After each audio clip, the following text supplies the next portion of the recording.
Cowboy fans. Hello, Cowboy fans, Cowboys Nation. This is Cowboy Legends for Life. And I'm coming back at you with another video. And some thoughts and some concerns. You know, not so much concerns because this is season's starting to roll around. The training camp is here and mini camp is beginning. And it just excites me, you know. And I have to admit, I think I've said this before, that I never felt this excited about the training camp and preseason football than I have in recent years. In the past days of after Aikman retired, the Cowboys were wasting, you know, and were being vanquished, put it that way, in the NFL, and everybody else was gone. Well, you know what? Even before then, I wasn't excited about the preseason because I knew it didn't really mean anything. And when the season rolled around, I was there. You know, that was it. But the last couple of years, even before Romo retired, okay, the 2014 season, after that season, it made me very excited at the OTAs and the trainings and the mini camps and also the preseason. I was very excited. Because that was, at the time, that was the best they've played in so long. In so long. I was just fed up, but I was hanging in there, of course, being a fan, a lifelong fan. But I was excited. And then when Dak Prescott came to the scene, I mean, my God, man, I just stayed. You saw me. I'm here. Last couple of seasons, I got on Facebook. I'm sorry, I got on YouTube, so I was that excited. You know what I'm saying? It started melting with everybody else, the TTC they call it, and all the other stuff. I started getting involved in my own channel. That's how excited I was, because here I am, I'm almost 60 years old, and that became the basis of some of my entertainment, you know, my to-do list during the day, during the week, and even during the year. So, and that's it, you know. And I say this because Dak Prescott has become, in the last several years, my favorite athlete. I love that quarterback that much. That's my quarterback, man. My quarterback. Yeah, he's become my favorite athlete, okay? And even the time, even as a football player, throughout the years, I had favorite athletes, of course, you know, growing up as a child and going up forward. And even before then, Jacob DeGrom was like one of my favorite athletes, and Jose Reyes, because I'm a Met fan. So, and baseball is still my favorite sport, you know. Because I was actually a little longer as a baseball fan than I am a football fan, a Met fan than I am a Cowboy fan. Believe it or not, because my household growing up was all Mets. Of course, you know, National League and all this stuff, they were all Mets. Because Jackie Robinson played for the Dodgers, and then the Dodgers left a few years before I was born to go to California with the Giants. And so there was a void in the National League for baseball, National League Baseball. So when the Mets came to the town in 1962, my father, my stepfather, my uncles, my grandfather, and my mother.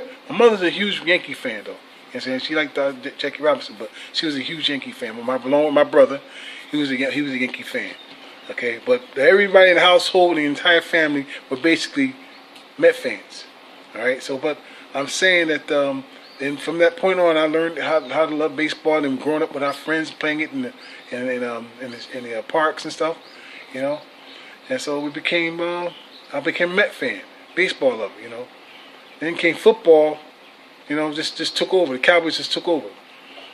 I think the first real serious game I seen Cowboys play was that Green Bay game, you know, and I didn't fully understand the game, but it was exciting. You understand? And so,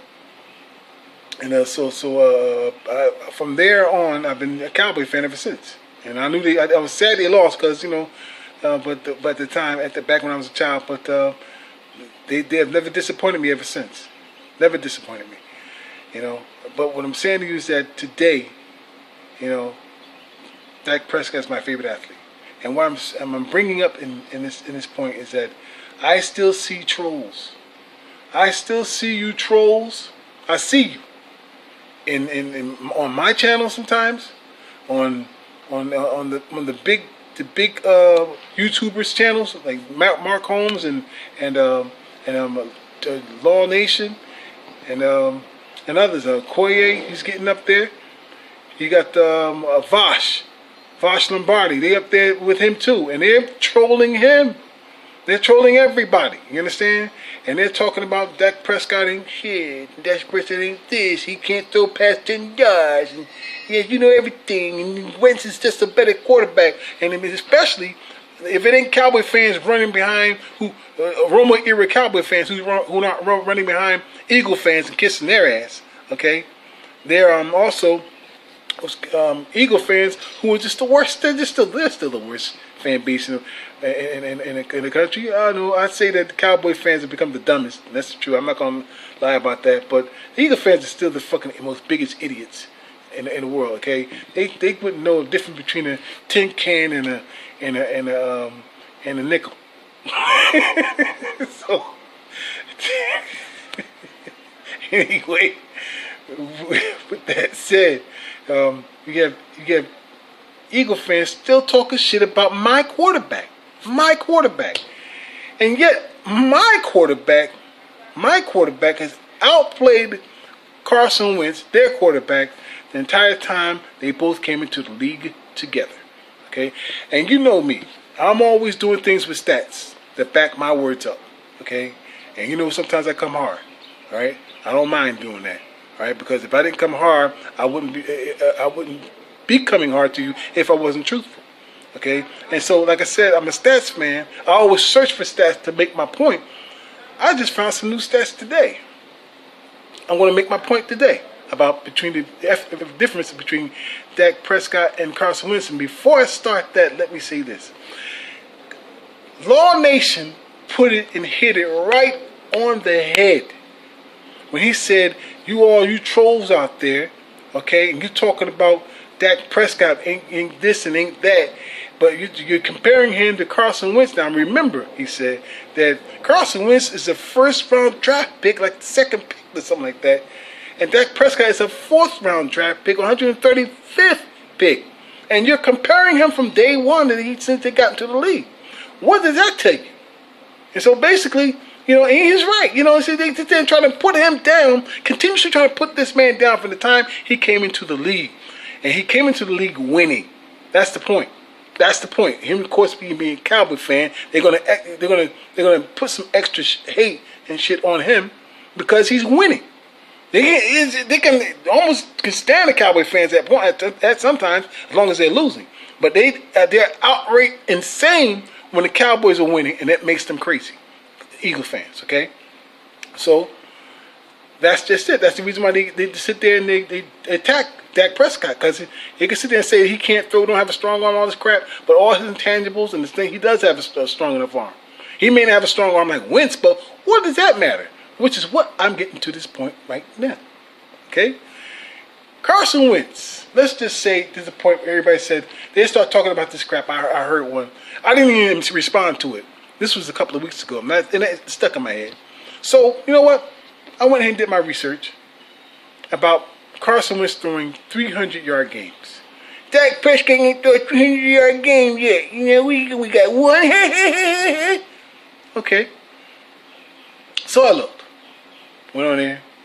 Carson Wentz has thrown 8 300-yard games since coming into the league. Yes. Congratulations. And I'm going to tell you something, too. I go after Carson Wentz because they go after my quarterback. I know the guy is good. I know the guy's got talent, okay? All I said was that he is not better than Dak Prescott. He will not outplay Dak Prescott. I said that Prescott has always outplayed him, and that the numbers bear me out all the time. And it's going to continue to bear me out. That Dak Prescott will always continue to outplay Carson Wentz. Simple as that. Because he has intangibles Carson Wentz could never get. He has intangibles Carson Wentz could even dream of. Okay? That's a fact. He may have the stronger arm. Okay? He may even have the better receivers at this point. But that don't mean nothing when it comes to a man who's determined. Okay? Let me tell you this. Like I said, he has 8 300-yard games. Yes. But in those 8 games, he's 3-5 in those 300-yard games. Okay, 3-5.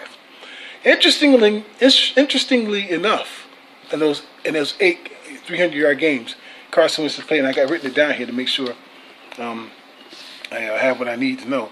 Okay, it's that, like I say, he's 3-5. In those 8 games, Carson Wentz thrown 13 touchdowns in those 8 games. He has 10 interceptions in those 8 games as well in his career, and in only 2 of those games, 8 games, his passer rating was only 100 yards, 100 plus passer rating. Only 100 plus passer rating in those 2 of those 8 games. I said, well, that's pretty cool. 8 300-yard games, cool. That's all right. Carson Wentz, it's eagle, but he's, So I went down and said, look at Dak Prescott. I said, Dak Prescott, well, he has half of that. He has 4 300-yard games in his career so far. 4, all right? And I looked against him. He looked a little further and said, you got only 4. Wait a minute. He's 3-1 in his 300-yard games, okay? That's significant, okay? It tells you the consistency of winning, all right? Then he has, in 4 games, he has 11 touchdowns. 11 touchdowns, no 300-yard games. He has 4. And then he has what? And his interception? 1 interception, no 4 games. 1. All right? And then he has in his passer rating in all 4 of those games 100 plus passer rating in all 4 games. Now, of course, we talked about this because we have heard it from others in YouTube, YouTubers, and I said it too, was that Dak Prescott has, in half of the games he's quarterbacked, he has half of them, or a little more than half of them, are 100 plus passer rating games. 100 plus passer rating games. And guess what? Carson Wentz not even near that. I'm not going to discuss what he isn't, what he has. He's not even near that. Okay, so forget that. Okay, he has. Matter of fact, it's already been said he's 50. He had 31%. He's at 31%. Dak Prescott is over 50, a little over 50%. That's nice, isn't it? That tastes kind of good. I like that up. That's nice. I like that. Okay, so and you look at that and say, this is great. And one more thing about this, that what all the intangibles that goes along with it. You think about the fact that he has more scrambling yards than Carson Wentz. Okay, he always did. Okay, and he has far more touchdowns and rushing touchdowns than Carson Wentz. That's 12. He's responsible for 57 touchdowns by passing and rushing. 12. Carson Wentz has 2 in his career, and those 2 he shouldn't have done because the third one he tried to get put him out for the season.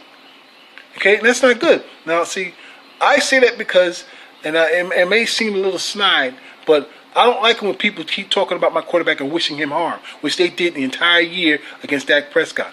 Okay, which they joked about Tony Romo all the time until Carson Wentz happened here. Karma hit the shit out of the Eagles fans. It's a good thing God smiled on them and let them win the Super Bowl. Okay, with Saint Nick. He delivered. Saint Nick, that's a gift. That's why I call him Saint Nick, because what he did was a gift. Okay, that was a gift. Okay, so therefore, that's cool. And he won the Super Bowl. It's good for you. It's the first one. You can't hate on that. You can't hate on that. All right, but I'm just giving you more stats about my man Dak Prescott and why he's my favorite athlete. Why he's the top quarterback in the league. You could say he ain't top 10, he ain't top this, nothing. Okay, Carson Wentz, when he began in QBR, he was at 23. He was at the bottom of the list. 23. Dak was that number. They tied for number 2 in 2016. Then in 2017 season, he was number 4. All right, never been lower than 4 so far. Carson Wentz was number 1 in the school. Y'all can say congratulations. Congratulations. Oh my God, excuse me about that. The phone. Oh, let me just read. Hold on. Sorry about that. That was my sweetest neighbor in the world, Miss Pansy. Just told me I had a package, so I went into the door and got it. So anyway, what point I was finishing up here anyway. I was best about finishing up, and that was that Dak Prescott, you can't sit there and say that he's not any good because the stats don't say that. And like I said, I say he's top 10 quarterback. I'm going to refrain from saying he's top 5 quarterback, because of the assholes out there. And I'm not going to get into a big debate. Dak Prescott keeps proving everything himself on the field, all right? And that's all that counts. And the fact is that his stats, all of his intangibles, puts him exactly where the numbers put him, and that is top 5 quarterback in the league.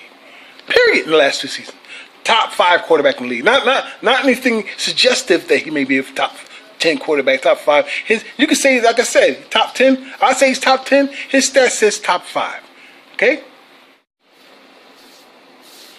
One more thing before in this segment of my show. Carson Wentz. Okay, everybody talks about that. They keep hating on my quarterback. They keep wishing bad to Dak Prescott. And I don't mean Carson Wentz no harm. I really don't. Okay, but they sit there and say they made this big deal this past season that Dak Prescott went 3 games without throwing a touchdown. That tells you he just ain't here. Okay? But the thing is that I remember he went nearly 3 games in the beginning of his career where he didn't throw a touchdown and he won. He was 2-1. Okay? I mean, it's what you do, how you direct your team. You know what I'm saying? It's how their quarterback moves the troops. Okay? He's the general on the field. Okay? However you want to look at him. Captain on the field.